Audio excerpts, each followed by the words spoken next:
أعوذ بالله من الشيطان الرجيم. بسم الله الرحمن الرحيم. الحمد لله والصلاة والسلام على رسول الله وعلى آله وصحبه ومن والاه وبعد. All praises due to Allah. May Allah's peace and blessings be upon His Prophet Muhammad sallallahu alayhi wa ala alihi wa sahbihi wa sallam. Inshallah, today in our sisters' halqa, this is of course our weekly Wednesday sisters only halqa at Masjid As-Salam, Houston, Texas. Inshallah, today we are starting as promised, the book of the ideal Muslimah, the book of the ideal Muslimah by Dr. Muhammad Ali Al-Hashimi. Dr. Muhammad Ali Al-Hashimi. If somebody tells the kids to, inshallah, keep it down, sound, that would be great, inshallah. So the book is originally in Arabic. The book is originally in Arabic. The book is originally in Arabic language, and it's translated to many other languages, mashallah. Russian, Romanian, English. We have, I think Urdu. I'm not sure, but I think many other languages. And this book was written in the mid-90s. This book was written in the mid-90s in Riyadh, Saudi Arabia, and the author is a Syrian scholar, mashallah, and he did a great, wonderful job that has been followed since then by many other scholars. There are a few other books written under the same topic, شخصية المرأة المسلمة, or the characteristics of the ideal Muslim woman, right? The topic is in English is saying ideal Muslimah. Muslimah is the female, Muslim is the male, Muslimah is the female. But English does not have that. So he said, I'm a Muslim. A brother or a sister will say, I'm a Muslim. But in Arabic, the word Muslim comes for male, right? And maybe many of our sisters who don't speak Arabic will wonder about that. So you should refer to yourself that I'm a Muslimah. But in English, the rule is I'm a Muslim, right? So it doesn't matter, male or female. When you're speaking to a non-Muslim person, that difference is not really a big deal. But if you wanted to say it in Arabic, the word, so Muslim is for male, Muslimah for female, Muslimin or Muslimun is the general body of Muslims. So the ideal Muslimah, that's why the topic is translated like that. He did not say the ideal Muslim woman. So the ideal Muslimah. So half English, half Arabic, yani.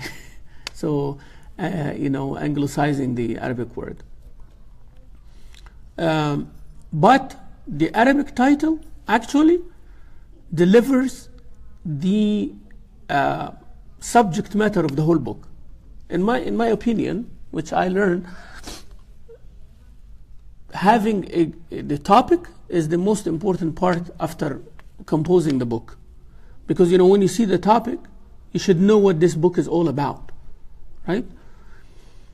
The word ideal sometimes give a bit of a challenge.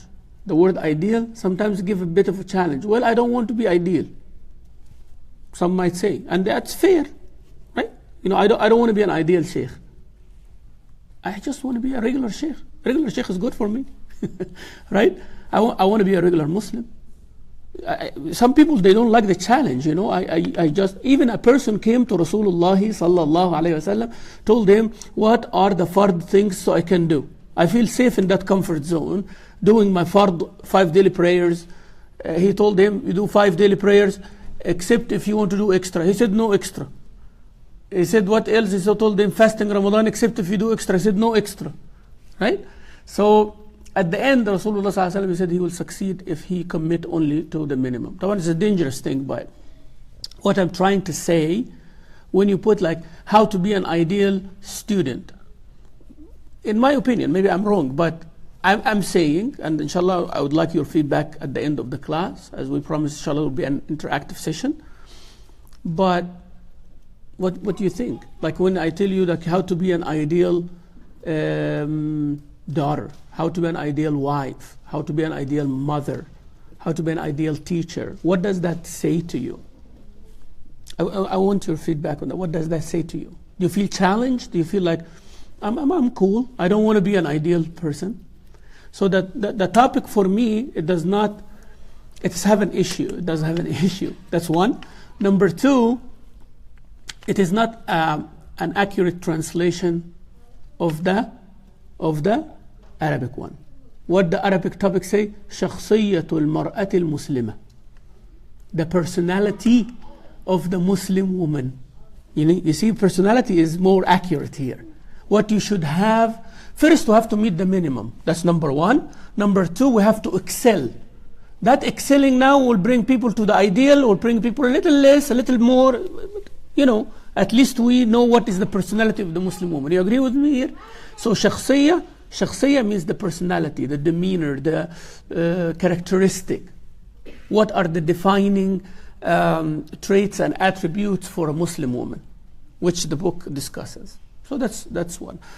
Two, also the topic says في ضوء الكتاب والسنة. See, that definition is good too, important. Why? It says in the light of Quran and Sunnah. So the personality or the characteristic of the Muslim woman in the light of what? Quran and Sunnah. Why this is important? Why this is important? Because the author is putting his opinion there. But he's telling you here, I am doing my best to tell you what you should be according to the way of Allah and the Sunnah of Rasulullah sallallahu alaihi wasallam. So now he excluded all personal opinions. I am a man writing it, or I am an Arab, or I am from the Middle East, or I'm a liberal, or I'm a conservative. He's not saying any of that. He's saying, I'm presenting you with this personality from Quran and Sunnah. You see now, Arabic topic is very important. Of course, when you read the English translation, you will know all of that in the preface. And this brings me to my next point, to my sisters here and the sisters watching and everybody who will see this video later, that after you ponder upon or reflect on the topic, you should read all those prefaces and introductions. They are very important because it tells you exactly what the author is going to do, what is the method he follows or she follows in the book, so you'll understand the book properly. You will put your own understanding, plus you will know exactly where this author is coming from, so don't misinterpret things. All right? Inshallah, today we are going to do as much as we can with the first chapter. First, I'm going to tell you the structure of the book and its importance, and we will see the introduction and the preface and all that, and then we will go right into the first chapter. Then we'll discuss, inshallah. We'll give ample time to discuss at the end of this lecture, and then we'll give the assignment, inshallah, for reading for next week, inshallah, because we agreed on that we are going to study it. It's a study book. It's not just repeating what is said, but we will relate it to ourselves here. And I am hoping, inshallah, my sisters who are listening to us online, as well as the sisters who are here, I'm hoping by the end of this lecture we should come with an action plan. I'll repeat this again. We should come with an action plan. People do go to college, do master degrees and PhDs and all of that. Some, they write theses, and some do action plans. Okay? So you write a thesis, this is good. But it's a thesis, it's just like some ideas there. But when you write an action plan, means whatever you studied, how to put it into action. You will see different aspects of the Muslim woman's personality, as a mother, as a daughter, as a sister, as a community member, as a Muslimah, her relationship with Allah, all of that, with the neighbors and all of this. So inshallah, at the end, should come with an action plan with those aspects in mind. Okay? So inshallah, we can come up with, no rush, we'll take time in doing this, many weeks to come, inshallah. At least 10-15 weeks or so to finish this book. By that time, we need to develop something practical, something realistic in this community that comes out from studying this book. Otherwise, another lecture and another series and another program, and you just move on, and this is not what we want, right? So inshallah, we're going to do something in real life. Something reflects what we studied here. Something that we studied here, we seen, we read, we studied, we discussed. Now we're going to do something for the community. So keep that in your mind, inshallah, when you are studying. This book has 10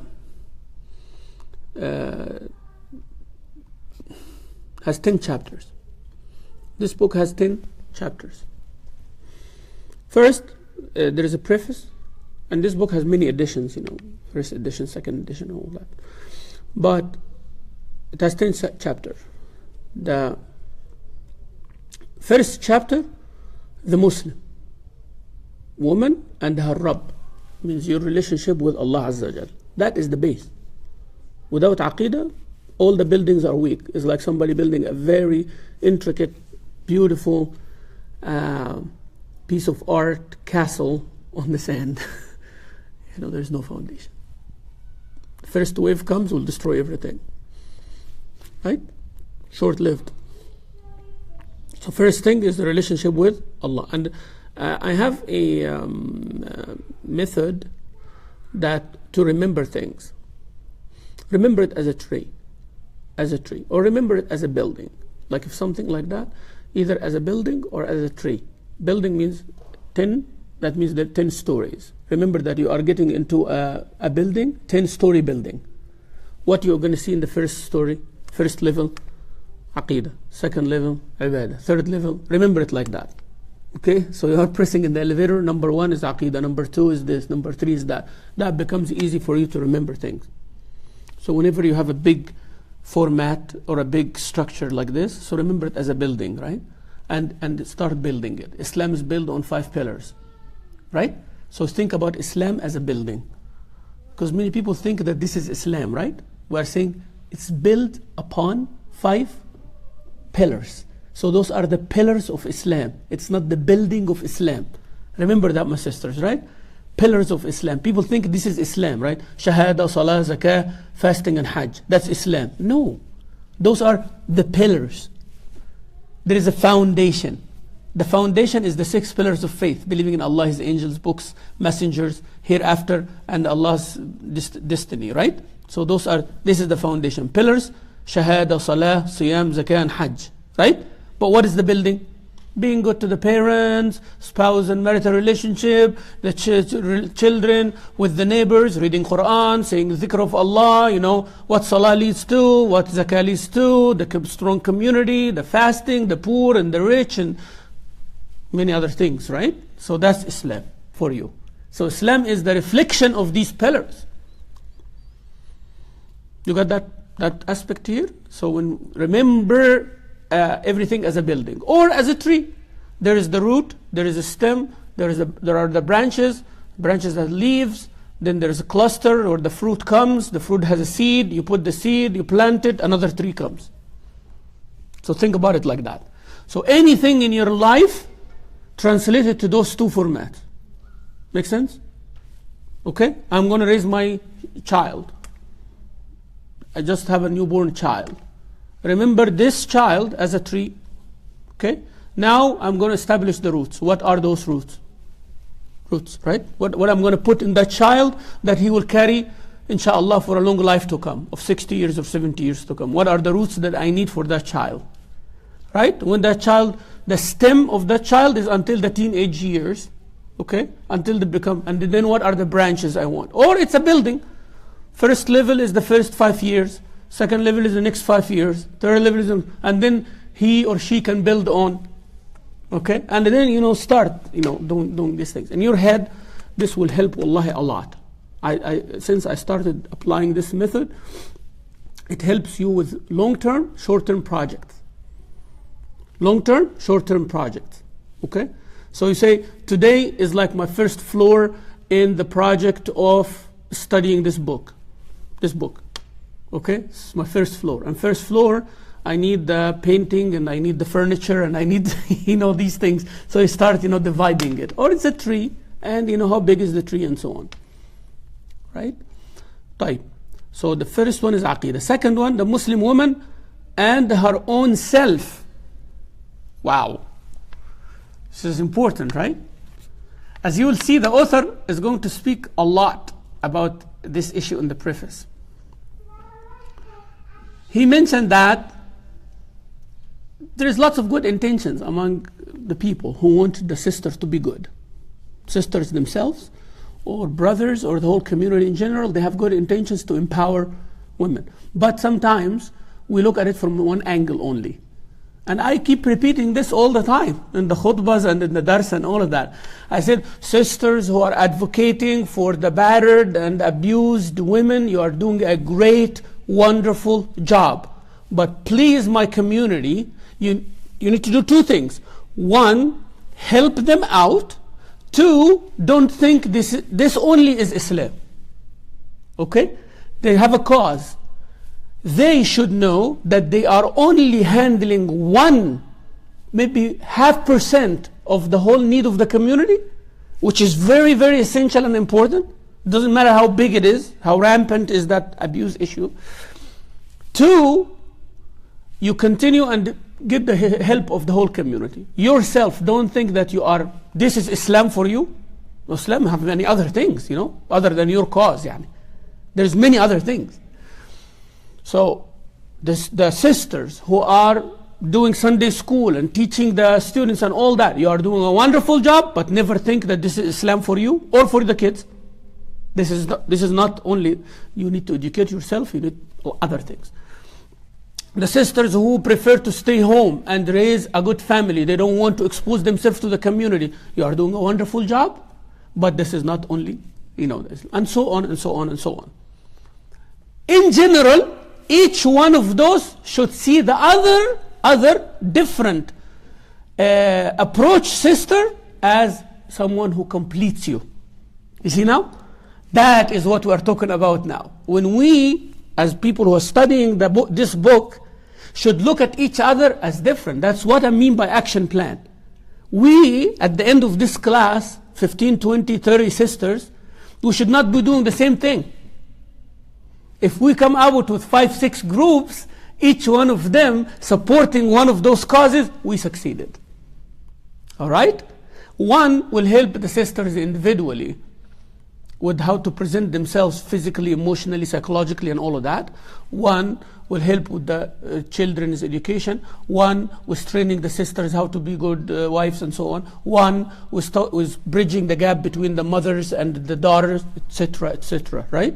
So this becomes a whole action plan project, right? So Muslimah herself. And the author will say that you find a Muslimah, she is, mashallah, practicing and she is praying and she is doing that. And he mentioned it. But you find that she lacks in the physical aspect of how to make herself presentable and her personal hygiene and all of these kind of things, right?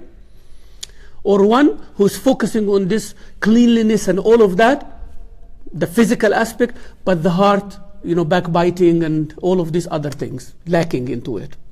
We're not going to blame her, but we're trying to fix issues now, right? A sister who is doing both of the above, but she have issues with gender relations. Men, women, mixing this and that, outgoing and all of this. One sister who is, mashallah, reserved and all of this and all, but she's failing in her family relationships. In-laws, mother-in-law versus mother, husband, these things. Someone who's having all of this, but lacking in the educational side. Someone who's focusing so much in the education, but they lacking in the social. Someone focusing so much in the social, but lacking in the religiosity of the things, and so on.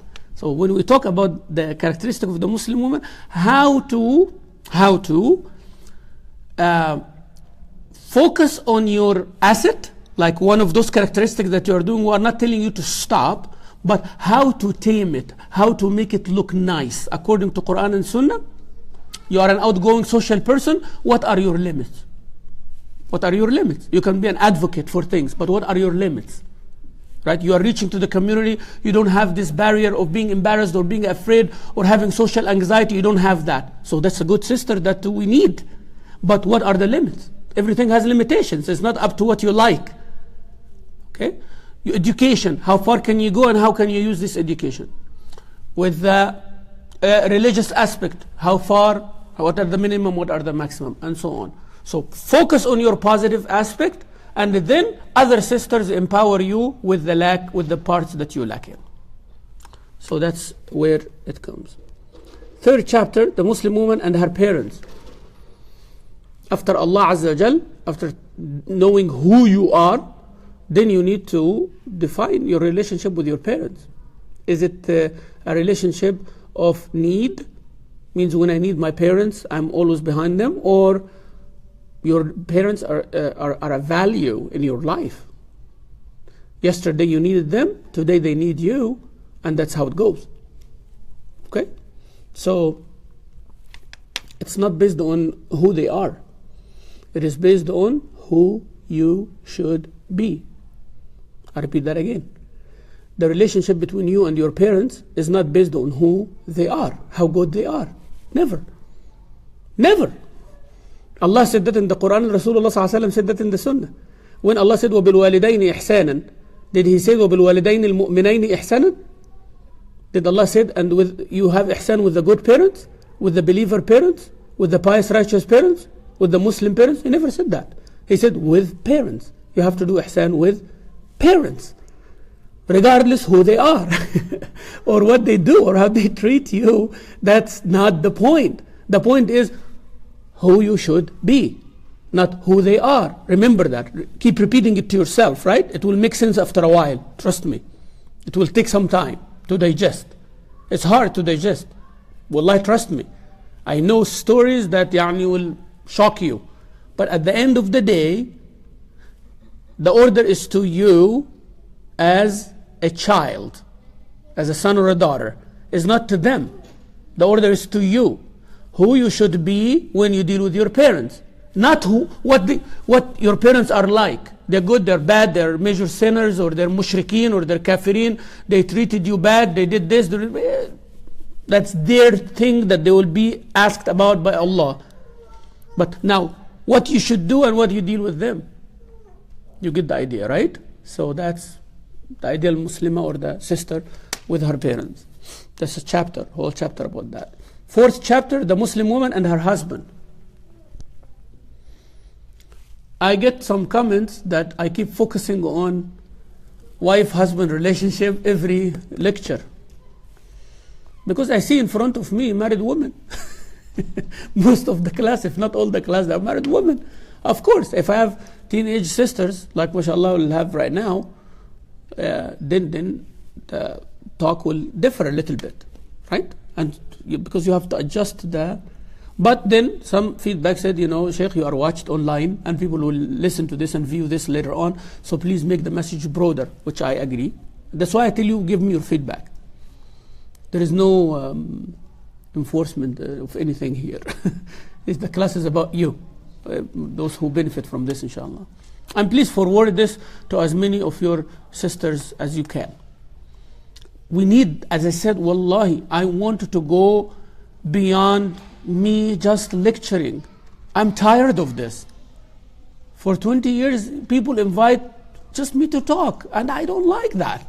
It's enough, like, I can talk forever, but I want to go talk somewhere else, and I say, I had a 10-week program at Champion, and the result of it is 1, 2, 3, 4. I want to tell other communities that.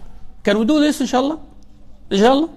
That's what I want to do. I want in the next year that whenever I go somewhere, I have something to present. I taught a 10-week course, and the result of it, this 1, 2, 3 program, or one program, or the sisters are doing such and such. You can call this sister and she will tell you what happened.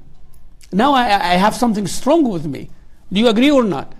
And you also can go and say, you know what, this 10 weeks program studying the Ideal Muslimah book, it was a turning point in my life. I want you to be able to say that. I want to be able to say that too. Okay, so I am doing my part here, and inshallah, a lot on you. There's no pressure, but I'm just telling you, like, This is what is expected. So inshallah, keep that in your niyyah, inshallah. Woman, the Muslim woman and her children. Your relationship with Allah, see, I'm trying to help you as a tree or as a building. Your relationship with Allah Azza wa Jal, defining who you are, knowing who you are, dealing with your parents, dealing with your husband, right? With your husband. And then the Muslim woman and her children. The result or the fruit of this marriage, children. But you see the preparation? A well-prepared Muslim woman in Aqidah, a Muslim woman who knows who she is and what's expected from her. She's good to her parents. Of course, when she gets married, she will be very good to her husband. Of course, because her parents, tarbiyah, they give her tarbiyah. You know, she knows how to be a good daughter. Then for sure she will learn, or she already knows how to be a good wife, and she will experience that. Then when the children comes, automatically she will know how to be a good mother. Good servant of Allah, knowing who I am, as you know, for you and as a sister. Good to my parents, that's the daughter part. Good to my husband, that's the wife part. Good to my children, that's the mother part. The Muslim woman and her son and daughter-in-law. You see, now you are grown and you have children. How would you like them to treat you as an in-law? Always remember, the way, inshallah, when we come to that chapter, I know we're going to have lots of fun. When we come to that chapter. Because this is, for me, a very practical chapter. When you are with your parents, they love you, you know, you do mistakes, but your dad and mom, you know, yeah, they're like that. Husband also, that's my husband, you know, you will say that. My kids, oh, those are my kids, piece of me, right? You know, but in-laws, whoo, you know, you come to the real challenge here. That's why one of the sheikh, I think our brother, mashallah, dear brother, Sheikh Mufti Mink, he said, we want to call them father-in-law and mother-in-law. Instead of father-in-law and mother-in-law, we call them father-in-law, you know, our in-love. It's a good expression. But how to deal with that? So the only way that this will balance is, what would you like to happen to your daughter? What would you like to happen to your son? Then you are going to switch places. The best people who should reflect are the ones who have both, a daughter and a son, who are married. Then you can bring their attention, because sometimes people fail even with that. You'll find that they have double standard all the way. It's very clear like the sun, yani. It's very clear like the sun in the day or the moon in the night of the 15. Yani. Very, very clear. Double standard, right? Oh, my daughter is the queen of the world, right? She needs a husband to take care of her and deal with her like a queen, you know? My daughter is this educated, pretty, gorgeous, and only a husband who will treat her like a jewel is the one who deserves her. Good? But on the other side, when they get a son, when they get a wife for their son, oh, we need the wife who deal with our son as the king.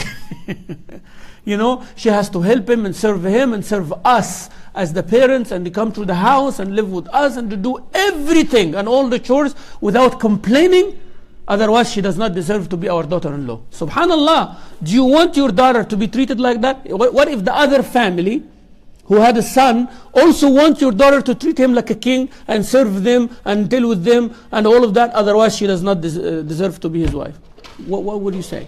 No, our daughter is like above every rule. But what about your son? He's also above every rule. You see, that's the, inshallah, we're going to get over that, inshallah Rabbil Alameen. I know this book is going to raise many issues. I like to get people out of their comfort zone. I like people to get me out of my comfort zone. Good comes out of that in a positive way, inshallah. Chapter 7, the Muslim woman and her relatives. Now we go in a bigger circle. Children, husband, parents, in-laws. Now the relatives, the cousins, what are the do's and the don'ts? Relatives, uncles, maternal, paternal, second cousins removed, this and that. So all of these things. Relatives. 8, the Muslim woman and her neighbors. It's not only about your family, your neighbors too. This is the larger society now. How much you know about your neighbors, how much your neighbors know about you, what is the definition of your relationship, do you even know their names? And this is a big deal. I'm telling you, it's a big deal. You live in the subdivision sometimes for 10 years, and I challenge you. Many of us don't know the name of the third neighbor or across from you. John what? Right? What's the name of that family, right? But what is the issue? Are they good or bad or this or that? So how you deal with things. If something big happens, if a hurricane or a storm or something like happens, if you get sick or they get sick, or how would you know what to do? See? Neighbors. The Muslim woman and her friends and sisters in Islam. Friends. Can you have a guy friend? What are the limits? What is the meaning of friend? Can you have friends on social media? This and that. So what is the definition of that? How far can you go? How far do you want to go? And how far should you go? It's two different things, right? How far do I want to go? And I feel comfortable? That's one thing. How far Allah allows you to go. Sometimes Allah does not allow you to go so far, even though you feel comfortable going far. And you are a trustworthy person, we'll assume that. But Allah tells you, you cannot go beyond that. You should say, I hear and obey. Yes? And sometimes you want to stop at a certain point, but Allah wants you to go far, even though it is this uncomfortable. But you have to say also, I hear and I obey. So there are certain rules here. So this stretching it or shrinking it is not based on what I want or what you want. What you feel comfortable with is not the idea. My sisters, that's not the idea. The idea is, you signed a contract with Rabb al-Alameen. You say, La ilaha illallah. She said, Shahada, I bear witness that there is no one worthy of worship but Allah. Well, that Allah telling you what to do. What you're going to do now. Wa ashhadu anna Muhammadan Rasulullah. There is a role model for how to live that relationship with God. And you're going to abide by it or not. And it's a package. It is a package. Sometimes people look to Islam from the perspective of how hard are the things that Islam did. But they forget the easy aspects, the easy parts of it. There are lots of easy things, cool things, beautiful things in your religion. Why you only look to the hard parts and you want to get out of it? You know, you get out of the hard part here, but you embrace the easy part here. You are not a good Muslim, I'm sorry. I'm sorry, whatever easy, Islam is a very cool religion. But when you come to the heart, where is your jihad? Where is your struggling? This is where you prove yourself. But also you focus on the hard parts only and abandon the easy. You are not a good Muslim either. You know, that's why I said in the beginning, some people, they only take the hard aspect of it. Sister, you have to cover your face. You have to do this and you have to do that. Then when it comes to dealing in financial things and all that, they transgress many limits. When they how to give da'wah to others, they give a bad image to Islam. But what did you do? You build something here and you break lots of things here. And the others who go all the way out socially, but they forget about themselves and their relationship with Allah. No, please, be balanced. Be balanced. Your foundation is strong and take baby steps, no problem. But don't compromise, right? Last chapter, the Muslim woman, and her community or society at large. You see how the book is organized here? What is the last chapter? How you are with the community. We always jump into this one. You want to be an activist in the community, but how have you, what are your tools? I respect so much someone when say, I love to give da'wah, but I need to learn. I respect hats off. I respect that sister or that brother. Because they already reached to the conclusion, right? Now you need an action plan, my sister. Whoever say that, now you need an action plan and you need it at once. Because you already described what you want and how you want it. I love to give da'wah, that's society, but I need to be educated. Those are the 9 chapters before. What's your relationship with Allah? Who you are. If I ask you who you are, can you describe to me who you are? if you come out from today's lecture and ask you who you are, what are you going to say? It's hard. It's not easy, is it? Is it easy? If I tell you, if I give the mic to each one of you for 2 minutes, and I ask you, say, Man anti ya ukhti? Who you are? Who are you? You see, it's very hard, right? If I ask you, describe to me in 2 sentences your relationship with God. Describe it to me. That's where topic becomes very hard, right? Title? You can speak and speak and speak and speak, but I want you to summarize all of that. So you have to have a good relationship to summarize it. Right? When you love someone so much, you can easily describe. When you have a good relationship with a sister that you feel comfortable with, is your confidant and all of that, you can actually say 1 sentence describing that relationship. You know why this 1 sentence is easy? Because you have lots of things clear to you. Then you can summarize it. But if you're going all over the place, you cannot summarize it. You're going to talk and talk and talk and talk, but at the end I say, what does that mean though? I don't know. Okay? So you define a relationship with Allah, their parents and all of that, and then at the end comes the society. So I love to give the da'wah, I love to be an activist, I love to be an advocate, I love to be this and that, but are you good with Allah? Do you know who you are? Are you good with your parents? Are you good with your spouse? Are you good with your children? Are you good with your own in-laws? Are you good with your friends? Are you good with your neighbors? Then you'll be an effective member of the society. When these things, they are defined in your life. They are defined in your life. I tell the brothers the same thing. There is a book called The Ideal Muslim Brother, right? Someone was making like a comparison on Facebook, I think, and he said, why the book of The Ideal Muslimah have more pages than the book of The Ideal Muslim?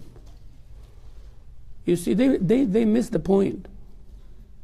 They miss the point. And that's what actually the book, this is the irony, That's what the book's talking about. You focus on comparison between men and women, right? Instead of saying more pages, what more pages mean anyways? What more pages and less pages mean anyways? What does that mean? Nothing. Nothing. If I tell you how to be a good person and I give you more pages or I give you less pages, it doesn't mean anything. Less pages can be better than more pages, and more pages can be better than less pages. Who knows? You have 2 nice sports cars, and one of them, the manual is bigger than the other one. Would you actually care about that? Or you care about that, I have a beautiful car and I have a manual with it. So a bigger manual can be more details, that means you are safer, right? And a smaller manual can be to the point, that means this car doesn't need too much maintenance. But this is relative. Instead of focusing on that, it's very ironical. Why? And the book is written by a man. So what? Rasulullah was a man. Rasulullah ﷺ was a man. And he was teaching men and women. And he have more classes for men than women. Because the man was supposed to go teach his wife. Look at it that way, But making this kind of comparison shows how much void we have sometimes, missing the point. You are missing the point. We always look at why women cannot also go pray at the masjid. Ya akhi, go pray at the masjid. Nobody told you don't go pray at the masjid. But if you pray at home, you get the same reward that when I pray at the masjid. So who's a winner here? The woman is a winner. Imagine if the woman has obligatory on her to pray jama'ah like the man. From practical perspective, can you do it? Can you do it? So if we say, all right, equality. Now, hypothetically speaking, fatwa for you, 2017, United States, Houston, all the sisters, you have to pray Jum'ah every week. Ya Allah, Bismillah, equal to the man. Bismillah, you are equal to the man now. We are struggling with the brothers who go pray Jum'ah. Now we're going to struggle with the sisters 10 times, right? I want to be equal to the man, but I want to have the choice. You see? So it's not the idea of practical perspective. The idea of just, I want to be equal. But equal what? Allah gave you equality. You pray at home, you get the reward like Jum'ah. So what do you want? I wish I can have that. I wish I can have that as a man. Fine, I love to pray Jum'ah and all that, but I wish I have that option. I will come pray every week Jum'ah, yes. But I wish I have that option, but I don't have that option. If I'm able, I have to pray Jum'ah. If you are able, you don't have to pray Jum'ah. You get the reward whether you pray home or you pray at the masjid, but you have both options. So you are actually having better options than me as a man. You want, it's like someone who's above here and he said, you know what, I want to be lower. But everybody, you are thinking that you are down here and you want to be equal. While actually you are above there and you want to go lower. You are above there. You are having the same result like me without the struggle. Right? I have to go to war to defend my country and to defend all this according to Islam, but you don't. You go do Hajj, you get the same reward.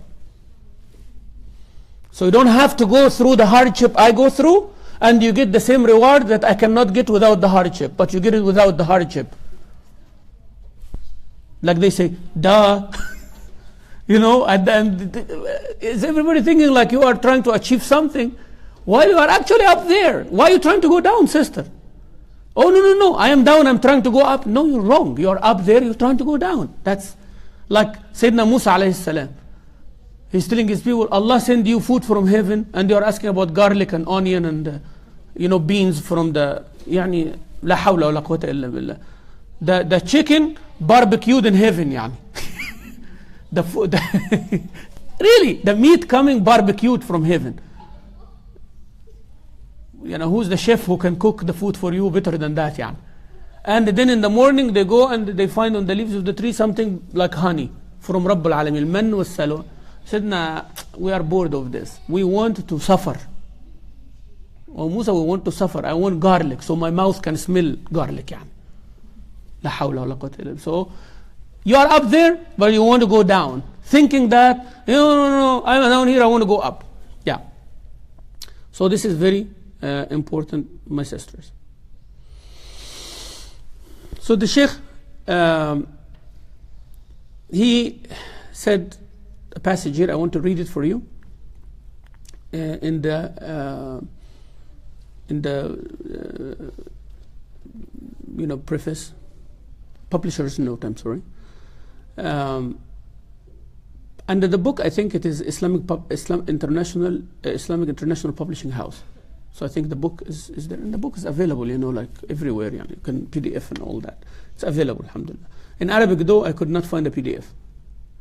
In Arabic, it's not there. The ideal Muslim is there, but the ideal Muslimah is not there. So it's very hard. Even I could not find it for purchase. I tried a lot, to find it for purchase, to order the book, but I didn't. So somebody coming from overseas, inshallah, I'll get my copy. Because I feel more comfortable preparing from an Arabic copy. Why? Because the book is originally written in Arabic, and many things are lost in translation, as you know. It doesn't matter how good is the translator. It does not matter. It doesn't matter. Same thing for English. If somebody wrote a book in English, right, and then it's translated to Arabic, many things are lost there. So it's not about Arabic, or versus any other languages. Is like that. The language of origin and the target language, in between those, there will be many things lost and many things added too. You put the perspective of the one who understood. Like when I translate for the Sheikh, I understood what he said, maybe in a way different from what he intended. Okay? So I like to prepare from the Arabic, like the topic, for example. I told you exactly what it means in Arabic. So he's saying, that topic here, at a time when Muslim women are being increasingly increasingly attracted by feminist theories and women's studies, this book serves as a timely reminder that the unique and authentic source of Islam have always spoken of the rights of women and recognized women as full partners in the human venture of history. It's very important to underline that part. As recognized women as full partners. Remember that word, right? Because the word equal doesn't mean anything. There is a difference between equality and equity, right? Equity is that two partners, each one does their job. Some ones that one of the partners will do 10% while the others do 90. At other times, they will reverse the rule. Sometimes in different aspects, 50-50, sometimes 40-60.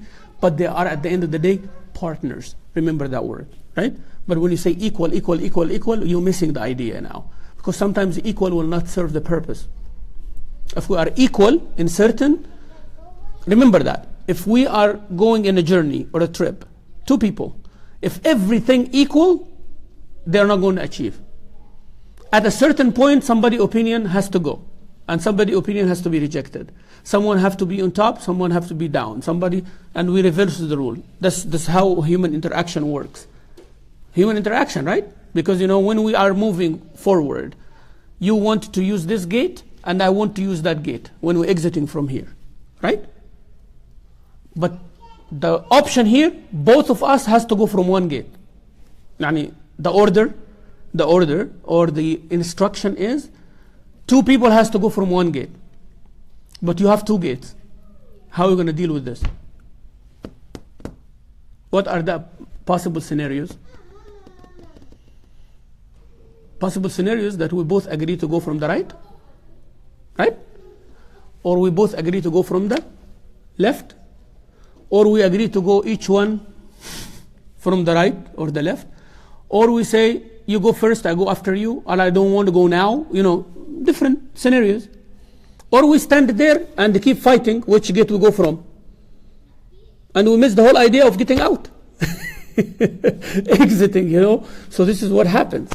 So instead of that, someone have to take the lead. Okay? So before you go, I said today, both of you got to go out, use the right or the left gate. If you agree, alhamdulillah. If you don't agree, you're in charge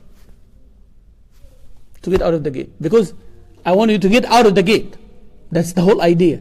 The whole idea is not to debate. So I have to put some rules for you. And that person who put the rules has to have that authority. So instead of a person, it is Rabbul Alameen subhanahu wa ta'ala. He said, the man takes a lead in that, and the woman takes a lead in that. And if they both agree, alhamdulillah. If they don't agree, man is taking in charge. So it's not who's better than who here. It is the whole idea, why, and what we get at the end. So he's saying that always Islam recognized the woman and the man as full partners in the human venture of history. The translation of this book into English will render this valuable information more readily accessible to all Muslims whose mother tongue is not Arabic. You see? Because that book was intended for the Arabic-speaking people. So the translation now is trying to tap into something. But as I said, why I'm reading this, because in the book, maybe the author was not aware of the Muslims who are living in the West. Maybe, right? But actually, most of the book is applicable to anybody at any place. But you have to keep that in your mind, inshallah.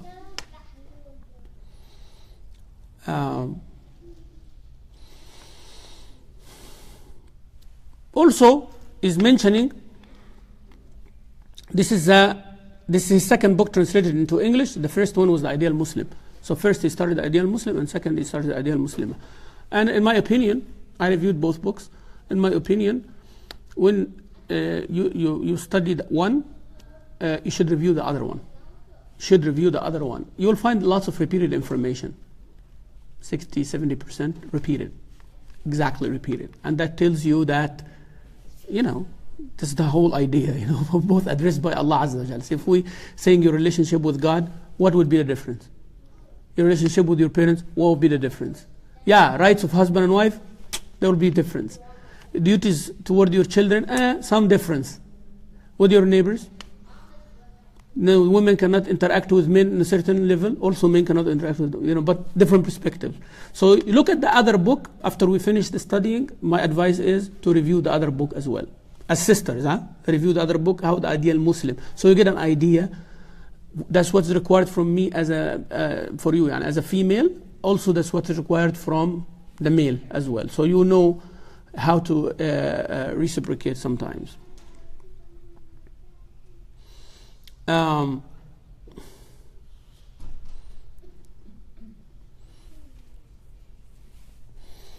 So he is mentioned in his preface that he before writing this book, he pondered a lot on the fact that what would be the characteristic of a Muslim woman and what it should be in accordance to the will of Allah Azza wa Jal, and the rights that Allah Azza wa Jal give her and the duties that Allah Azza wa Jal put for her, duties and rights. So he said that what actually pushed him to do the book is the inconsistencies that he noticed in the lives of contemporary women. See, I told you in the beginning, there is inconsistency. And we are not accusing the women. As I said, let's assume that everybody has a good intention. We are talking to the sisters who have good intentions, who are trying their best to be a good Muslim. Let's assume that we are dealing with those.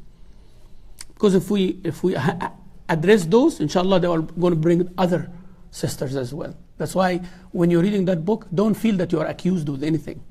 Feel here that you are empowered, that we're training you so you become better. Right? So don't feel accused. You feel accused, subhanAllah, this shaitan will trying to deter you and make you feel insecure and your low self-esteem. This is not the idea, sisters. Okay? If every time somebody give me a feedback, I feel offended, then I'm not going to become a better person, giving the da'wah.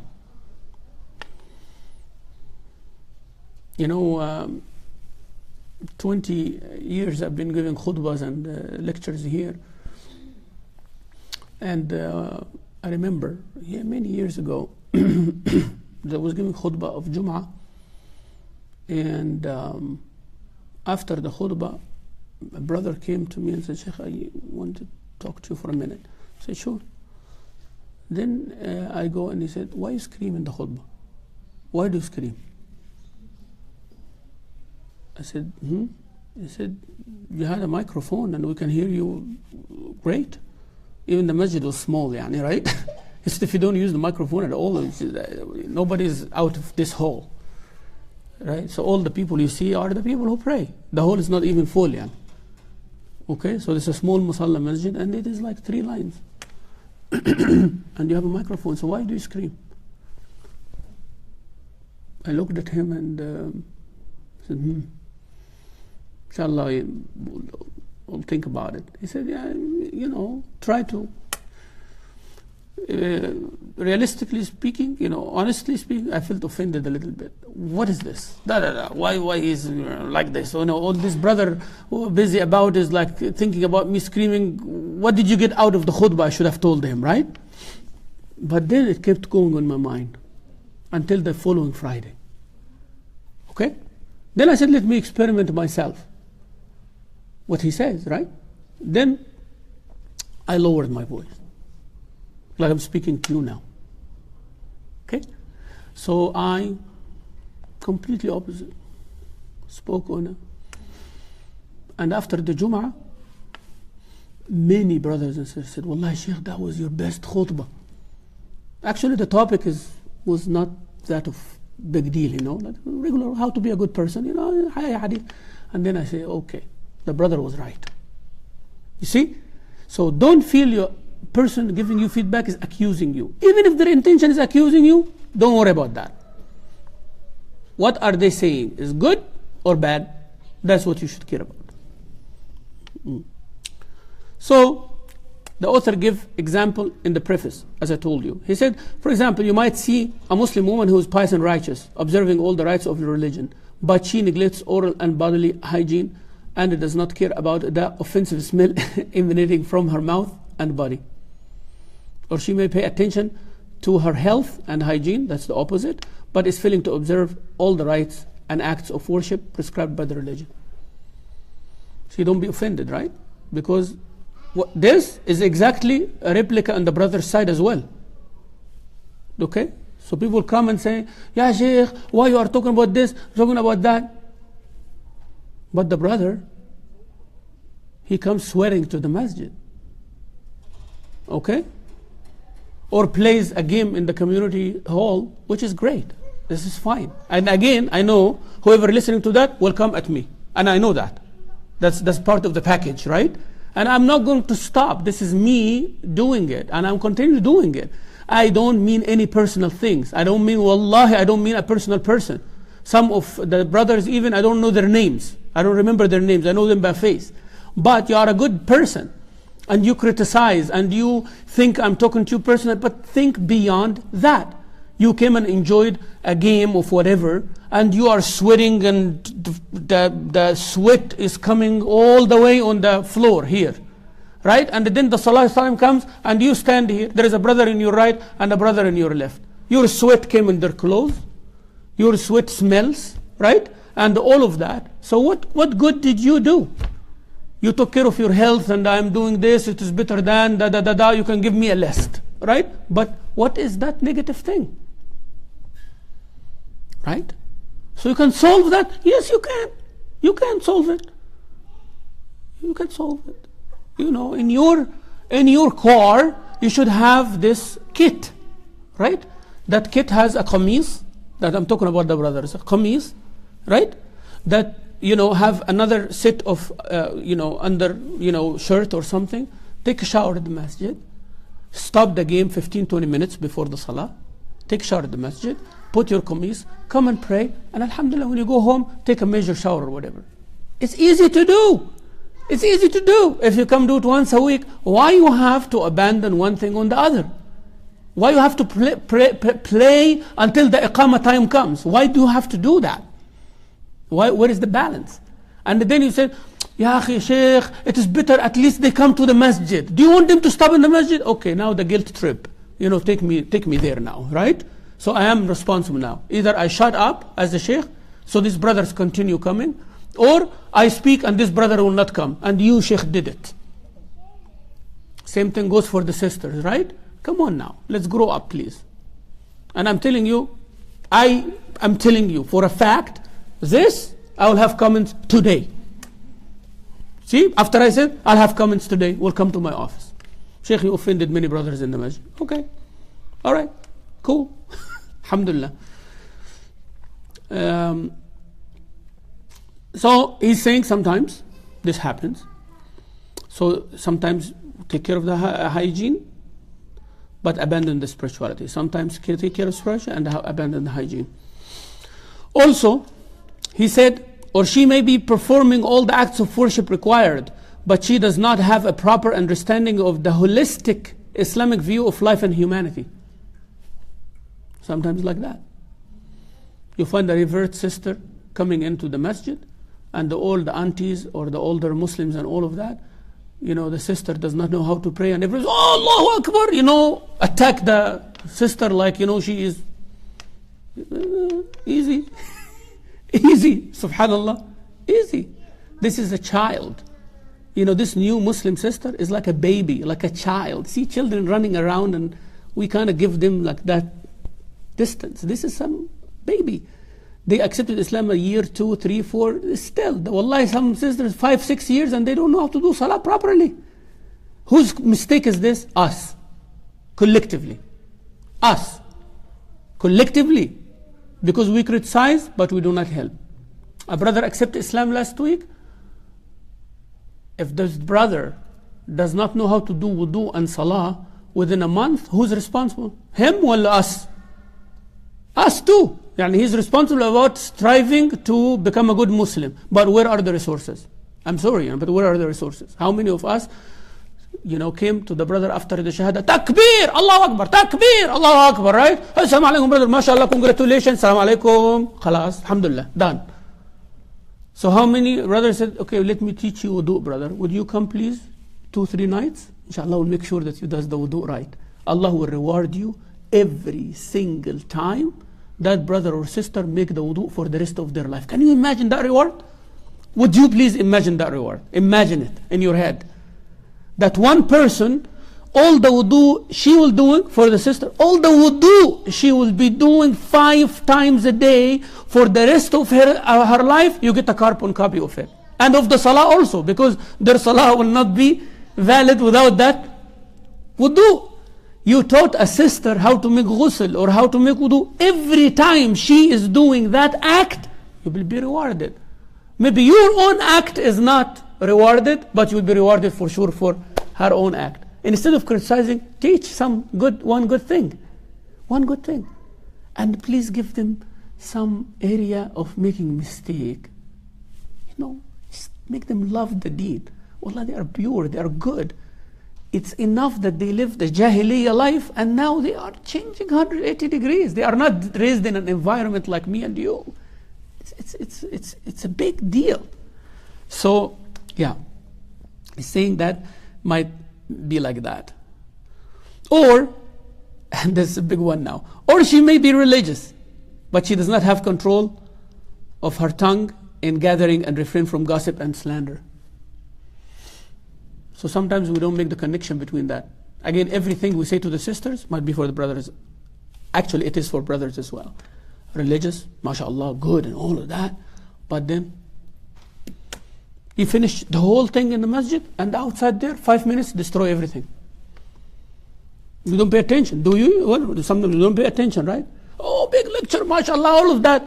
Yeah, that speaker is like, la, la, la, la. You destroyed everything. You destroyed everything you just did for the past couple of hours. MashaAllah, from Maghrib until midnight, you are here for Ramadan. Okay? All of that. And then, boom. Okay? You want me to give you a big one? All right. And Ramadan. I know it's a very good time for sisters not to cook for 1 month. So they come for the masjid, and that's okay. In itself is not a hard thing. Actually, in my opinion, we collectively as a community should make a conscious effort to give sisters a break in the month of Ramadan from cooking. Here you go. See my perspective now? I want to make this as a rule. Brothers, don't expect your wives to cook. Let's sponsor food. So this becomes a conscious effort. So I'm not against that. But if this turns to, I see sisters who do not pray Maghrib,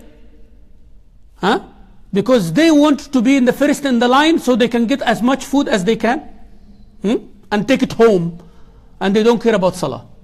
Then that's not acceptable. All right? Or sisters over there, they hiding the food that they are serving to others. That's not acceptable either. Or brothers there, they come after Maghrib and they leave before Isha. And I saw all, by the way. That's not acceptable. I'm sorry. You are not helping yourself here. You are not helping yourself here. So you are, as I said in the beginning, I want to make a conscious effort that this food issue should not be a concern for the man or the woman, husband or wife, brother or sister during the month of Ramadan. So let's do that. Let's make this as a rule, okay? That's cool with me. Cool, it should be cool with everybody. But don't turn it to become like this, because now you are compromising your deen, you are compromising your ibadah, and you are transgressing others. See? So what is the point now? No, should stay at your home and cook for your husband. That's much better.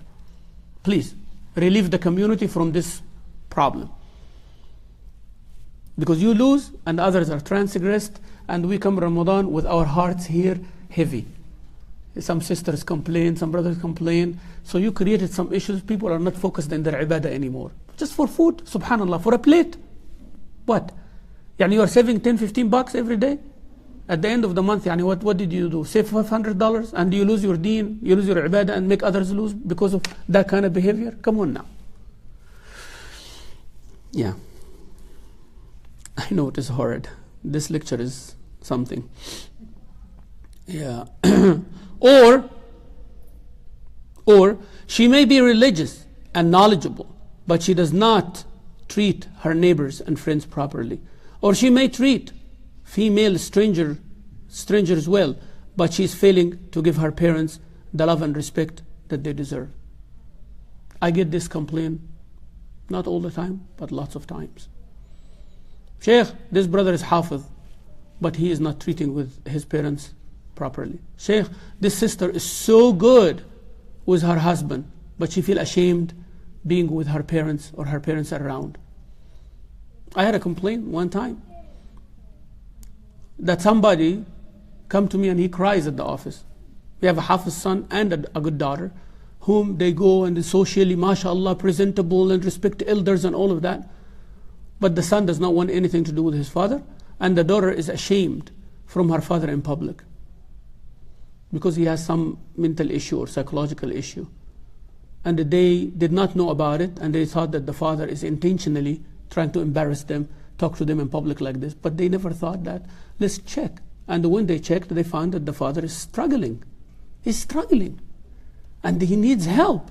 He needs medication and he needs help. You see what I'm saying here? Even if the father does not, even if this is his intentional behavior, instead of severely dealing with it like that, there is a community to help and support you. You should ask, how should I deal with such a father or such a parent? Yeah. You can be cool with others, but not cool with your friends. I'm sorry to say, shame on you, if this is the behavior of a brother or a sister. There is an elder person in the community, you respect them and say, oh, uncle, auntie, mashallah, alhamdulillah, please, make dua for me, and they'll smile and all of that, and then you move. But when you go home, your father and your mother, yes, dad, what do you want? Assalamu alaikum. What's that? What's that? Subhanallah. So now, two mistakes. The one who needs your kindness, you didn't give. And the ones you are not obligated to be kind, you give extra, ihsan yani. You have ihsan to a stranger, and you don't bare minimum treatment, you don't have bare minimum treatment with your parents. What is this? Yeah.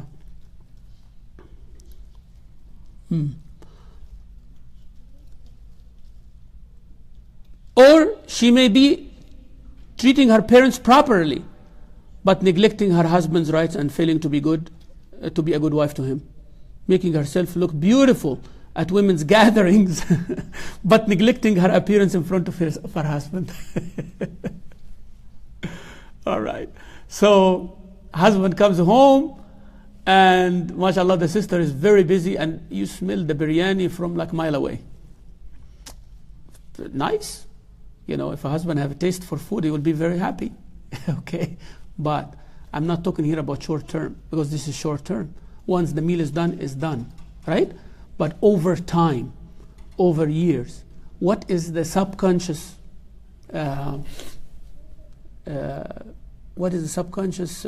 impression the husband gets? My wife is so good in preparing meals, but it's not so good in preparing herself. We're not talking about any sexual thing here. We're just talking about how you make others comfortable, right? Taban, there are some women who over-exaggerate in this. Okay? Over-exaggerate in that. No, it doesn't take much to look good. It doesn't. It does not take much to look good. As I told you about the brother playing a game, it only takes 10-15 minutes from your game to prepare yourself for salah, right? So the sisters, you can do all of this, but make your alarm clock, like you make the alarm for the food in the oven, or 400 degrees for 15 minutes, and then it rings. Make sure your husband, tell me please before you come, 30-45 minutes, hon, so I know exactly what to do, right? And before he comes, mashallah, you done the meal, everything smells good, run and prepare yourself and wear nice thing, and when he comes, mashallah, he finds someone, and you're doing it for the sake of Allah, the Lord first, for who you are, and then for treating your husband, as the chapters go, right? First, for the sake of Allah, I'm doing this. Right? Number two, I am doing this because I am a good Muslim woman. I need to be presentable, and this is my husband. For the sake of Allah, I need to do this so he can reciprocate by doing his rights as a husband as well. So he feels comfortable. Do I want another woman to give him that comfort? He's speaking to her and she looks nice at the office and here and over there. All the women look presentable and smiling at him and all of this, and when he comes home, he comes for trouble? Subhanallah. Subhanallah, right? Especially if a husband deals with women as a job. That even makes it harder.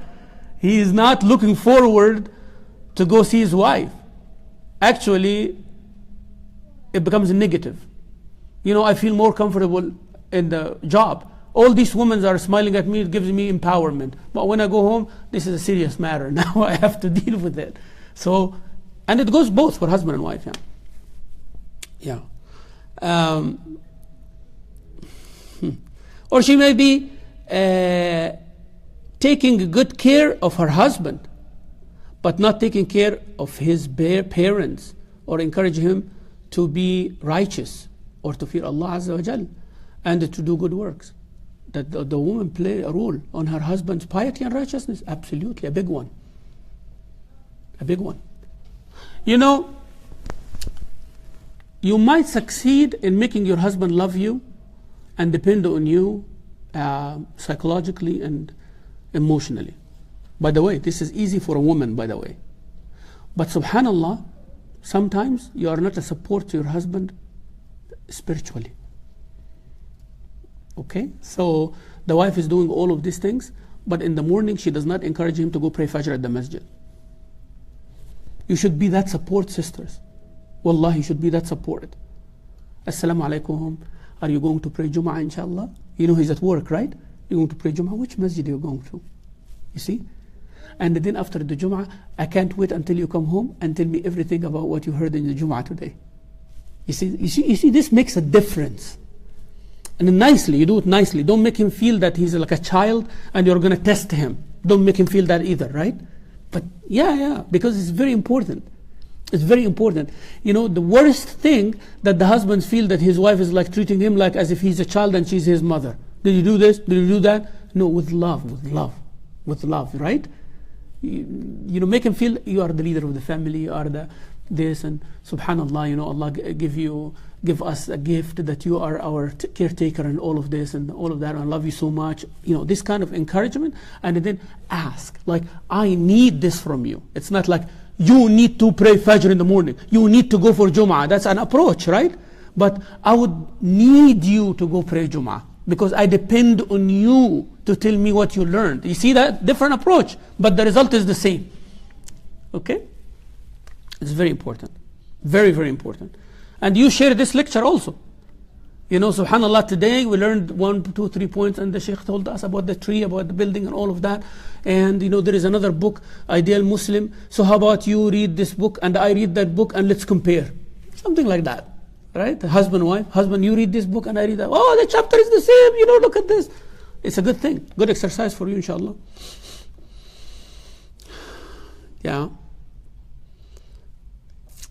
She may respect the rights of her husband, but she is neglecting her children and failing to bring them up properly. Teach them, direct their spiritual, physical, and mental development. Sometimes the mother is doing all of this, but she is abandoning her husband. Sometimes she is taking care of her husband, but abandoning the children. So the Sheikh here, the author, is trying to tell you that we try to strive in one side, but we abandon other sides. So this is a 360 perspective here.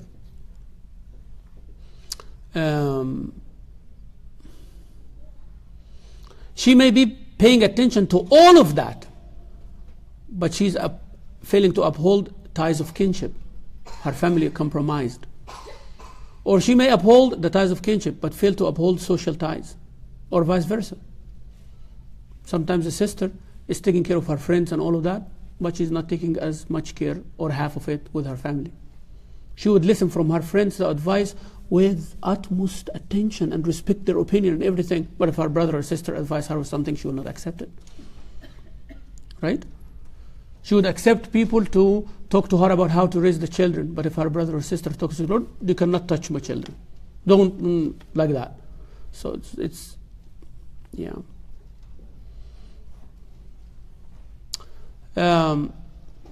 But fail to uphold social ties, focusing only on her private affairs with no concern for Muslim men and women in general.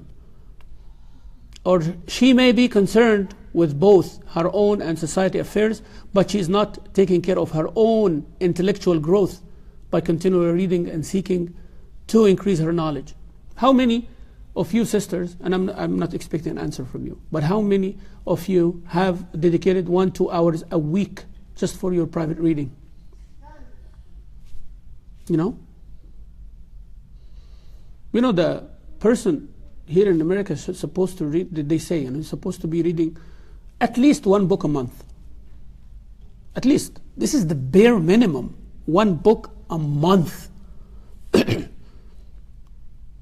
My children, sometimes I look and I find my girls like having this thick of a book. You know what I'm talking about, so if you were born and raised in, what thick of a book? And I said, whose book is this? And then, my 11 or 13-year-old says, it's mine. I said, when are you going to read this? I said, Baba, I already read it. I already read it. I said, what? He said, yeah, I got it 2 days ago. I read it. I read you read? What does it talk about? And they will sit and tell you exactly what the book is talking about. All right, how many pages of Quran you read? You see now? So we are able to read, but please make private reading. That's good. Private reading is good, and diversify your reading. But make sure that you read a book a month. And there are programs now to give you the brief synopsis of the book, and if you're interested, you can read the whole book. If you're not, at least you know what this book is speaking about. Like Goodreads, for example. There is a website called Goodreads. Goodreads. So go Goodreads, create an account, and then you say what you want, and then they suggest books for you, or you can search the book that you want, and every month you can read. Some books there, they give you the summary of the book, and if you are interested to read the whole book, you just click on it. If it is available PDF, you take it. If it's not available, you can buy it, and so on and so forth. All right? And there are other services that give you book summaries. If you Google book summaries, then you will find some services free, some services with prescription. And you say that what you're interested in, sports, economic, politics, religion, all that, and they will suggest books for you. They will send you a 2-page summary of the book. So this way. So there is no excuse. What I'm trying to say, there is no excuse, right? So at least read one book a month. At least read one book a month of interest. Start with books of interest that you enjoy reading, and go from there. Go from there. If you like sisters about home decoration and all of that, read in this. You learn how to make your house look beautiful and clean. And from that, branch off to cleanliness in Islam, right? The importance of being presentable. The importance of making your home feel Islamic. Branch off from there. So branch off from the subject of your interest to the subjects of the religious behavior.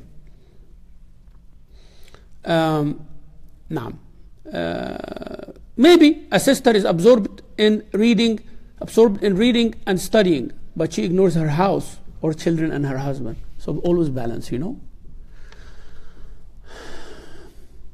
Those are contradictions, and you see them, and the Sheikh said this is strange sometimes because you see those contradictions more among the educated class of sisters, not among those who are not well educated. No, actually among those who are well educated, you will find this abandonment. And me as a Sheikh, for example, I hear that. I'm not trying to expose anyone, but I hear that from sisters who are active in the community, but they abandon their own families. Sisters, yes, you're working hard, but don't let that consume you and you ignore your husband and your children. They will hate it. They will hate actually Islamic cause. They will. I was there one time myself, and I had to give myself a break. You have to put the break, because community service will never end. It will consume you, or will it eat you, will chew you alive, and then will spit you when there is and nobody's going to help you when you get sick or when you lose your family. Wallahi, there are many people who are active, they ended with divorce because of the Islamic work. You see, that's a harsh statement, right? Why? Because they did not balance it. They did not know how to put the brakes on. All right? So sometimes you have to say, you know what, this is my family time. You know what, this is my personal time. And also on the other side, don't say, you know what, this sister or this brother, they are active in the community, I don't need, somebody's taking care of it. And you abandon all of that activity. So one will be burned and lose their family, and you will be lazy and lose your family eventually as well. So both supposed to help each other. How can I support that person so they can have less burden and take care of their family? And I have more activity and my family is taken care of. And this happen, you do this all the time, when two sisters, they alternate babysitting, right? While one have a time with her husband and the others will alternate maybe next week. I think that's a beautiful idea. Sisters coming here, one carpool, this and that. You know, we help each other. We help each other. Husbands, for example, let's have a sisters halqa, but the husband, we make sure that our husbands having tea also, or you know, a good time, a man get away at the same time. Right? This weekend, the sisters have a workshop, so the brothers can go hike or outing or do something like that. That would be beautiful, wouldn't you think? So we kind of balance things together. I'll stop here, inshallah. And as I said, I wanted to get into chapter 1, but I got so excited to give you an idea of the whole book. So what I did today is basically discussing the whole book in brief. Summary, before I open it for your input, inshallah, for the next half hour. Ideal Muslim, the word ideal should not be challenging, right? We are talking here about the good characteristic. And the word ideal is the area where we excel. But first we'll meet the minimum. Then after that we have a huge area to be ideal. We try all to be ideal. Whether you reach it or not, that's up to you. And up to the tawfiq of Allah, of course, you know, Allah's support. So that's number 1. Number 2, the standard here is Quran and Sunnah. It is not the author's perspective, my perspective, or anybody's perspective. We're trying to introduce Quran and Sunnah. Number 3, we are seeking balance. We are seeking balance. So each and every one of us has a strong point, but have lots of weak points. And without completing each other, we are not going to do this. Number 4, this study should come out with something practical. So keep that in your mind. Number 5, don't be offended. Don't take it that somebody's accusing you. No, take it as you are hearing something that you need to be empowered with and empower yourself. You should have internal and external motivation. So those are main 5 points, right? And imagine that you are having it as a tree or that. So this is the outcome of today's lecture. And next week, inshallah, Wednesday, we are going to have the second lecture, inshallah, about the Muslim woman and her Rabb, Allah Azza wa Jal. Yeah, it's the chapter from page 7 until I think, and this is your assignment, inshallah, until I believe page, I'll tell you exact page here. Yeah, until page 56. So from page 7 until page 56. So in every lecture we'll try to cover one chapter, right? The book is like 10 chapters. So we have one lecture, we had one lecture already today, so we'll have 10 more lectures. That's the assumed. Sometimes a chapter might take 2 lectures. So I am giving 12 to 15 weeks, right? 12 to 15 weeks. I'll try to finish within 12 weeks, inshallah, max. Try to stick with that.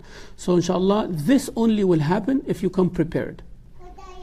I don't want you to read every single word. I am a slow reader. I am slow reader. So I can't skip what I'm reading. But that's me, right? But if you are a fast reader, alhamdulillah rabbil alameen. But try to have your notepad with you and write the points. Right? The points. Inshallah rabbil alameen, to be a good reader as well. At the end of the book, if each chapter you have points that from your preparation, that's number 1, and from the notes that you take in the class, that's number 2. You go home, number 3, and try to summarize this chapter in 7 or 8 points. Okay? So when you are reading the book, or when you're going to teach that book, or when we come to the action plan at the end, we have points summarizing it, like an action plan, right? So today was a general introduction. Okay? So today, inshallah, from the points I give at the end in the lecture, I want you to listen to the recording, and you'll find the 5 points at the end. So put them before that chapter, before the preface, the introduction, before the book. Okay? Say this book speaks about as a tree or as a building, number 1, 2, 3, 4, and all of that. Then chapter 1, after we finish it, you come up also with 5 to 7 points. So at the end of the book, you have 5 points, that's 50 points, right? 50 points, you kind of shrink them to 20 points or 15 points, and this becomes the summary of that book. Okay, so if somebody said to you, Ideal Muslimah, you say, yeah, I studied this over 12 weeks, and this book is 1, 2, 3, 4, 10 points. right? And then you can study or teach, have a sister's halqa or a study group or something, or have the summary of the book in your head in 10 easy points to remember, and it reminds you with all the details, inshallah. So when you are reading, become a conscious reader, right? This is very important. So when you are reading, you have always the notes beside you, inshallah Rabbil Alameen. Jazakumullah khair, and this brings us to the end of today's lectures. Alhamdulillahi Rabbil Alameen. Sallallahu wa sallam wa barik ala Sayyidina Muhammad wa ala alihi wa sahbihi sallam. Praise to Allah. May salah and salam be on our Prophet sallallahu alayhi wa sallam. So sisters, inshallah, if you can raise your, we will discuss inshallah. And if there is any on the sisters side here, I would love to answer.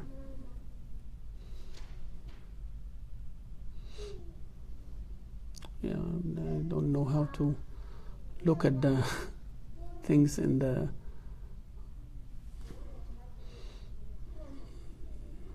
anyone in the class here wants to okay.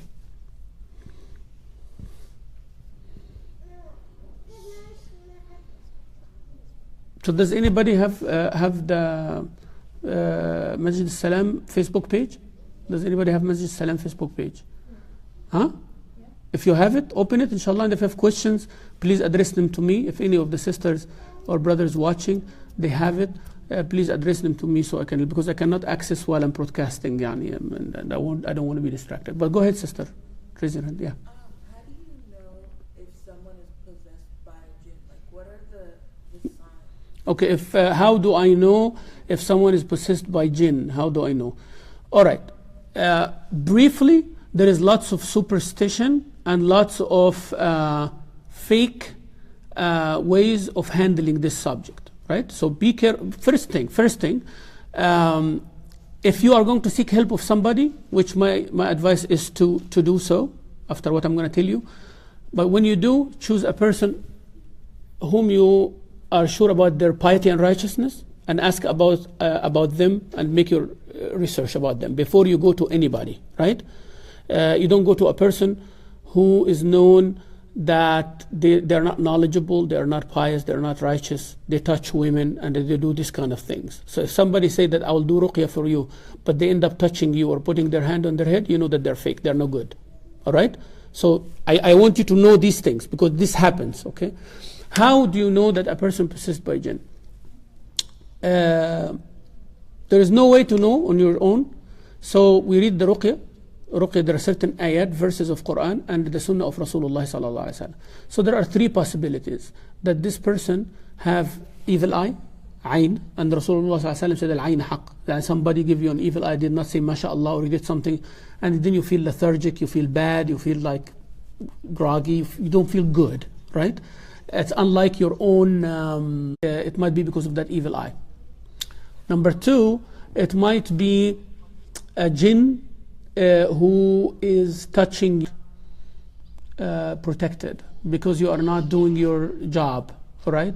And that's why sometimes we feel when you are sleeping, once you sleep, like somebody's choking you, or somebody's like, preventing you from saying zikr or something like that. That is a jinn, yani, but they find a weakness. Number three, somebody is doing magic or something like that, which is the worst case scenario that causes one jinn to possess you. And this is very rare, by the way. Some people think this is very common, but actually the last one is very rare, that the jinn is possessed. Now, how do I know? When you start reading that ruqya, few things happen. The person started crying, or they sleep, or they feel like awful or headache or anything like that, right? So this might be an evil eye, so we continue reading. Sometimes a person goes into a state where they are unconscious, but they started speaking and saying things that normally they wouldn't. But it's not their voice, it's not them. Sometimes they even speak a whole different language that they don't even know. Okay? So that becomes, and we recite the Quran over and over and over, and the communication and the talking and the conversation with that jinn until, inshallah, with the name of Allah Azza wa Jalla, they come out based on that person knowing what they do and not seeking any thing except to help that brother or sister. So you always seek the help of somebody who knows. They recite Quran on you, and then it will be clear for that person, is it a jinn or envy or evil eye or things like that. But there is no way that you will know yourself. But there are signs. Like people started seeing dreams that they are falling from higher places. People see weird looking people and different animals that they don't exist and things like that. People started seeing that they have some intimate relationship, or they wake up from sleep that they are very exhausted without any reason. They are well rested and all that, but they feel very exhausted, or they were abused in their so that somebody's abusing them or something. Those are signs that there is some jinn involved in that. So may Allah Azza wa Jalla give healing for those who have that, but seek professional help. Yeah. So go ahead, sister. So what is ruqya and how do you do it? Ruqya is reciting the verses, certain verses from Quran and certain dua that Rasulullah ﷺ did. So the word ruqya means the verses of protection. Ruqya. So you read Surah Al-Fatiha, you read Ayat Al-Kursi, the first 5 ayahs of Baqarah. There are certain ayat called ruqya, and if you search them, it's called ruqya shar'iyya, or the Islamic ruqya. And you will find this ayat, and there is English transliteration. You'll also find them in the Fortress of the Muslim book. There is a book, small book called Fortress of the Muslim. Fortress of the Muslim. And there is an app for it on the Google Play and the iOS. So you'll find it's called Fortress of the Muslim by Sheikh Qahtani. And the book is called The Fortress of the Muslim, Dua and Ruqya from the book and the Quran and the Sunnah. So you find the Ruqya there, and he tells you the ayat that you recite, what you recite 1 time, 3 times, 7 times, all from the Sunnah of Rasulullah sallallahu alaihi wasallam. And Ruqya is recognized. Rasulullah himself, he used to give Ruqya to his grandchildren, and Rasulullah sallallahu alaihi wasallam had the Ruqya by Jibreel alayhi salam and Mikael alayhi salam, the 2 angels, and he advised everybody, whoever does ruqya and your brother or sister needs it, so help them out. So this is, it's a ruqya means you recite, like I recite Quran while you are sitting there, and if you believe in it and I believe in Allah Azza wa Jalla, you have believed in Allah, it will start affecting you until whatever evil, whatever negative comes out from you, and inshallah you become better. That is the ruqya. Yes, sister. تفضلي. نعم. I'm trying to write it on Facebook, then I can send it to you. Yeah, but someone can have to tell me if there is any question. If there is any question, please tell me, inshallah. So can I ask a follow-up question? Good. So would reciting the Quran itself all the time, would that be beneficial for one to evil? Yes, actually a person can do ruqya for themselves. Yes. That's why I'm telling you, recite Surah Al-Fatiha, chapter number 1. Recite Ayat Al-Kursi, 255 of chapter number 2. Recite قل هو الله أحد, قل أعوذ برب الفلق, قل أعوذ برب الناس, قل 112, 113, 114. Try to do this 7 times on a daily basis. If you can do it in the morning and at night, you would be wonderful. If you want to have a cup of water and recite all of that and then do like this and then drink it, or bathe with it, like have a bigger amount. Don't put it in the bathtub and then sit on it. Don't do that. So just put it in a container and then bathe with it, like put it over your head while your head tilted back and let it fall on your body. Inshallah, this will be an external protection. You drink it, it will be a internal protection. You can do that for yourself, inshallah. Avoid that, doing that when you are in your period. Ask your husband if he is a regular musalli and a good person, do it, or ask someone who's pious and righteous in the community to do it for you. But it's best to do it to yourself. The best ruqya is the one that the Muslim does for himself or herself. If you can't, then ask professional help from someone, but don't feel that some people are closer to Allah than you. Don't believe like that. Yani. So this is Allah Azza wa Jal fadl, He gives it to whomever He wishes. Yes. تفضلي. My comment is after every like we say after every chapter, not after all that chapter, because we have 9 chapters, might be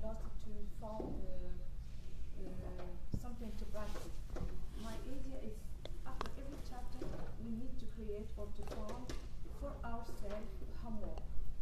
Ourselves what? For us, we found homework. Homework, yes.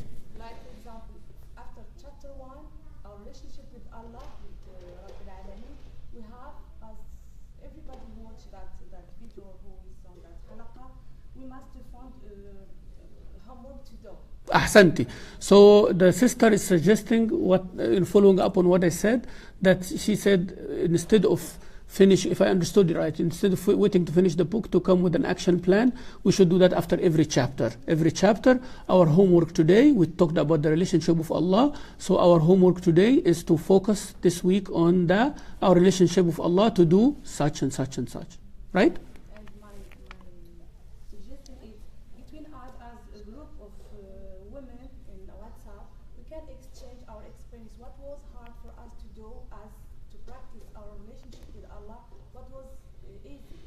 And for example, sometimes something who is hard for me, maybe it is Easy for the other sister, yes. Yeah. how she makes it easy, and she can give. Ahsanti. So we kind of advise each other on a WhatsApp group or something for the sisters that, this is a challenge for me. And the other sister says, oh, this is not a challenge for me. So please tell us how you make it easy. Or does it come natural to you? And what would you suggest? That's how it becomes a practical thing. Ahsanti. Jazakallah khairan. Barakallah fiqh. Sisters, anybody who want? Please explain this point that husband says, don't say anything to my kids. Don't say what? Anything to my kids. Like the husband is saying the wife, like, don't say anything to the kids. The husband telling his wife that? What do you mean? So, so there is a question. The husband tell his wife, don't say anything to the kids. I will say what I understood from that. Because I don't think that the husband means just be quiet and looking at your kids without saying anything. He's not saying that. But he's trying to say, let them do whatever they want, and don't just instruct them or something like that. That can be one scenario. Or maybe if I make a good assumption that he's telling her, don't say things about us to the kids. But this is a far, possibility. What I understood from here is, and the sister wrote the comment, please, explain a little bit if you may, if you would. So, a husband or wife, they should be both helping each other. You cannot look like contradicting each other in front of the kids. So the husband will give the kids whatever they want, and that leads them to hate the mother because she's the one who's giving instruction, so she's the bad person there. While the husband is doing everything to look cool and nice and all of that. Oh, Baba is like the one who's doing everything, the kind of cool dad. But my mom is the policewoman in the house. That's not cool. That's not good. And vice versa. The father comes and instructs the kids and they start doing things right. But the wife said, oh, don't worry about it and all that. And no, that's not good either. And the husband, you cannot tell your wife, she's the mother of the children. You cannot tell her, don't say anything to the kids. Means don't instruct them, don't correct them if they're wrong. That would be a big musibah if this is what you mean. That is a big disaster if that's what you mean, Mother is the mother. She's their mother, for God's sake. She spends more time with them than you, especially if she's not working, right? So you actually should guide the mother on what to say. If you tell her not to do something, then tell her what is the alternative, right? If I tell my wife, well, don't deal with the kids like that. Well, so what do you think? How should I deal with them then? Because sometimes we say don't, but we don't say what we should do. That's very, very important, right? You become mad at someone, but you are not telling them what to do. So this is very important. If this is what I understood, right? If it's not, please let me know. But the husband cannot tell his wife, don't say anything to the kids, meaning don't instruct them. No. Empower your wife, teach her, let her seek education, how to be a good mother Islamically, and give her that right, because Allah gave her that right to raise her children as a mother, as you are given that right and duty to raise your children as a father. Yes. Yes. Sometimes the husband does say, don't say too much, because if you nag, they're going to disrespect you, because when they constantly hear that, they're going to ignore it and they're going to disrespect. Second, when you said, ask the husband, what do you think I should do? They would tell you what you do, but shouldn't they also do the same thing to help if they're not Very good. Yeah, you see, you know what is the problem in what you just mentioned here? The sister is saying that the husband might tell his wife that please don't continue saying that because the kids will develop the resistance to it and it doesn't mean it doesn't have a value, right? But isn't it also supposed to be the other way around, like the husband shouldn't do the same? I agree with you 100%. It should be a way mutual. But the problem in that picture here is that the husband feels that he is always the source of what to do and what not to do. Right? Telling his wife what to do and what not to do. I am the one who is entitled to tell the kids what to do and what not to do. So it's my way only. And that's a problem. All right? That's a problem. Even the Prophet ﷺ listened to the advice of his wives. Handling the ummah, the Muslim ummah. Handling the Sahaba. When there is no clear wahi to tell him what to do, Rasulullah ﷺ tell his wife, what should I do? And she tell him such and he did. What about handling the affairs of the family? This is Rasulullah better than you, and his wife is better than your wife. And yet he listened, he asked advice, and he listened to his wife. Handling the affairs of the jama'ah. What about handling the affairs of your own children that both of you share? You should listen to your wife sometimes as well. So it goes, you know, it's not like humiliating to you, my brothers, that your wife tells you, I think this is better, such and such and such. Let's talk and come out with an idea, as I told you, exiting from the gate, right or left or this or that, but we have to agree at the end of the day. But it is not always the husband, it's not always the wife. They both should care about their children.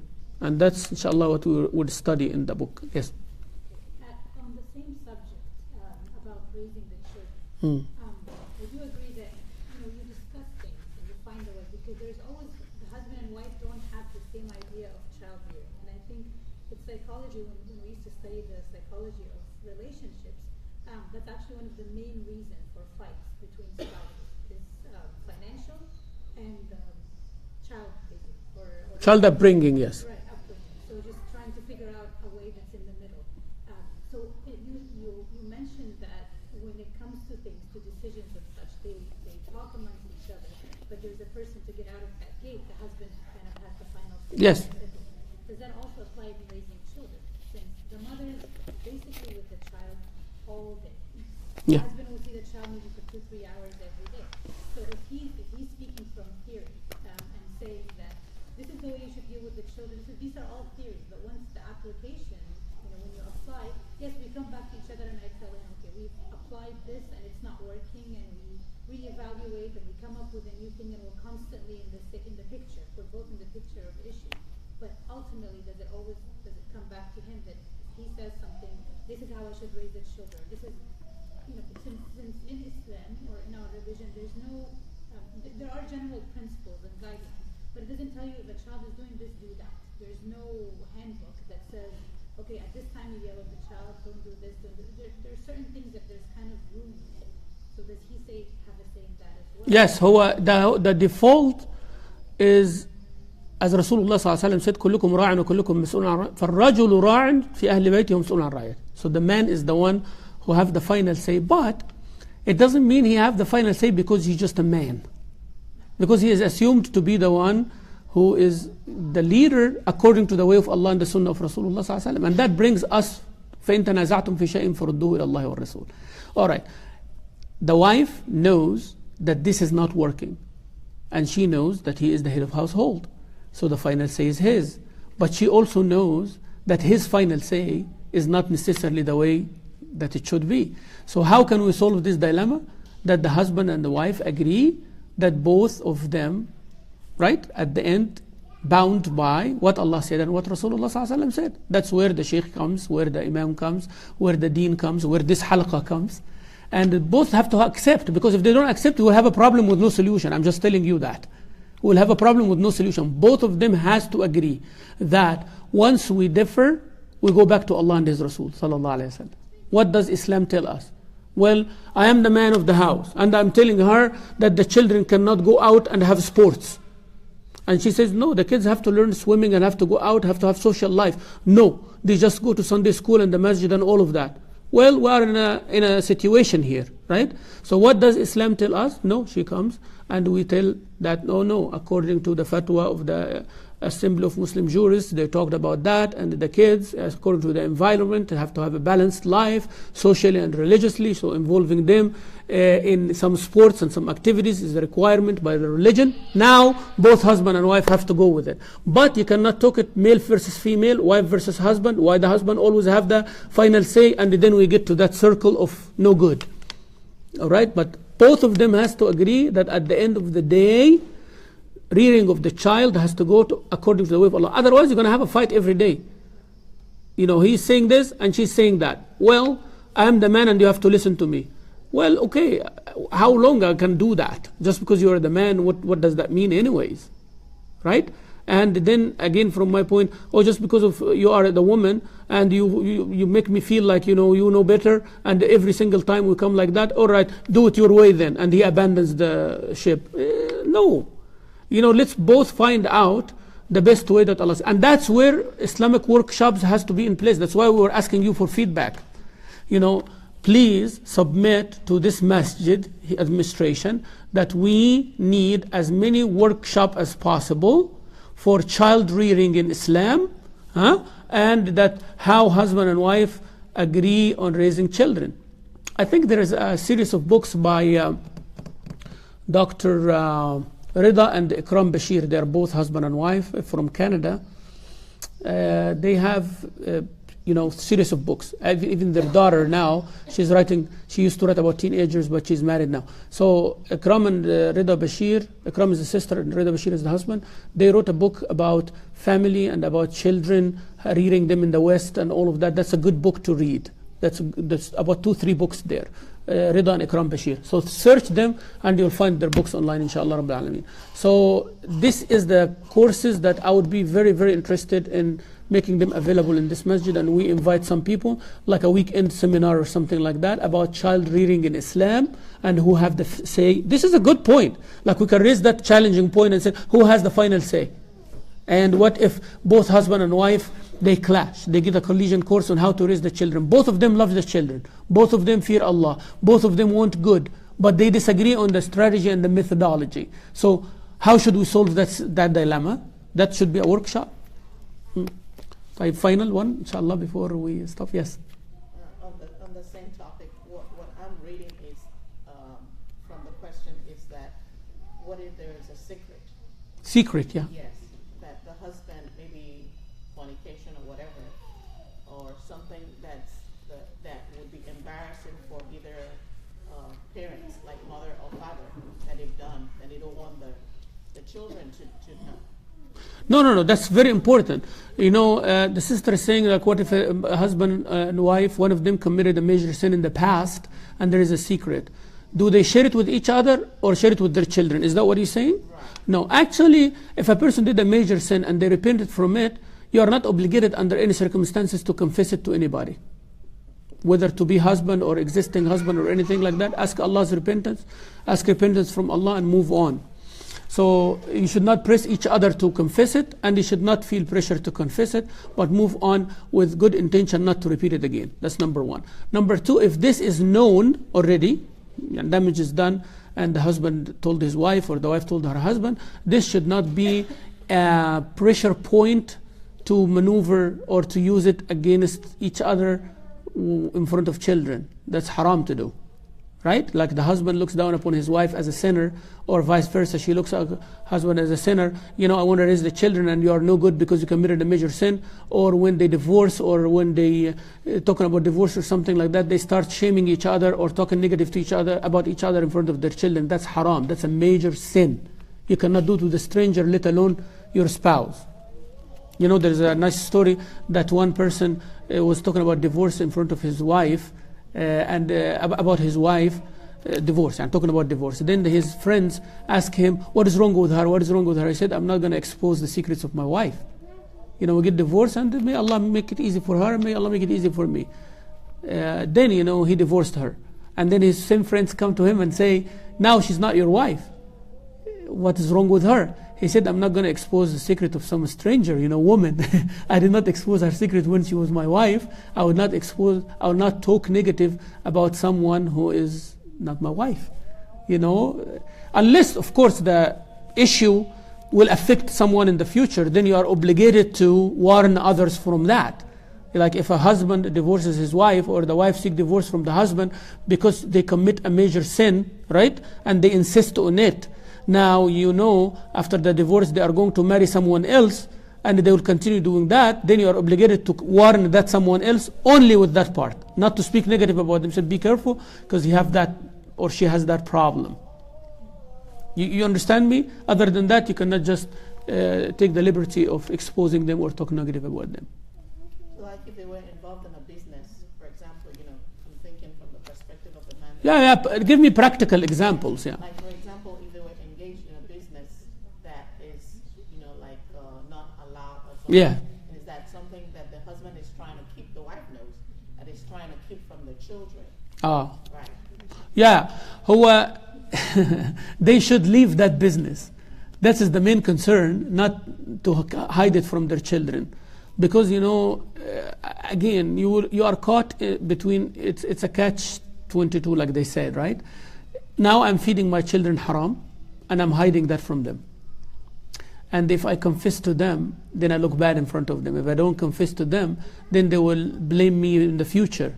So the only solution is to abandon that business, and you don't expose it in front of your children, right? But if you are involved in that, try your best to get out of it, but you don't just go tell your children. Don't go tell your children that I am involved in a haram business, and I just want to let you know. Now you burden them with twice the problem, right? They know that their parents' income is haram, plus they cannot get out of it. Right? You are destroying their personality. So you have to weigh the situation. Yani. But in my opinion, you don't share it with your children, right? But you do conscious effort to abandon that haram business, yes. But you cannot share it with your children. If it's a business that's very, very lucrative, and you know